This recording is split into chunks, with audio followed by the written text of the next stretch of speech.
Hello guys, welcome to new blog में स्वागत। तुम्हें देखी पारुथिबे इटा हमर गाने अछि हम काम करबा लागि इटा बाहरी पणीचु। इटा देखि पारुथिबे केनता सजबाज हेकिना हम टिके रेडी अछु। चलो गाड़ी टिके बोकुमा।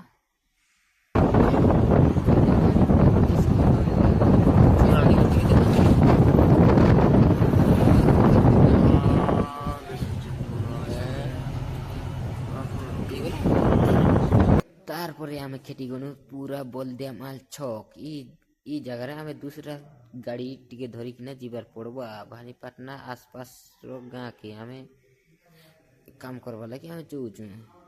ई काम टिके करबार अछि बले हेते लगी आमे टिके जीवार पड़ुची। देखुछ तो एटा होचे गाड़ी बसनु एटा देखि पारुथिबो एटा गाड़ी बसनु इतिने आमे जिमु। एटा गाड़ी टिके स्टार्ट नहीं होता एबे जीवा गाड़ी ने देखुछ तो लोग भी हेत टिके भीड़ टिके नहीं जम बत्ता। तारपरे आमे खेती गनु रनमाल उमेर छक बोली गाँ के ई जगह रे आमे काम करमु। इटा हमें देखु तो इटा होचे से छक हमें उतरनु तार पछे आमे फैक्ट्री के जिमु। चलो देखुछ हमर फैक्ट्री इटा होचे हमें से फैक्ट्री आमे जिन जगह रे आमे काम करमु। वीडियो तिला एतकी भाई वीडियो के गुटे लाइक सब्सक्राइब करबाटा नहीं भूलबो।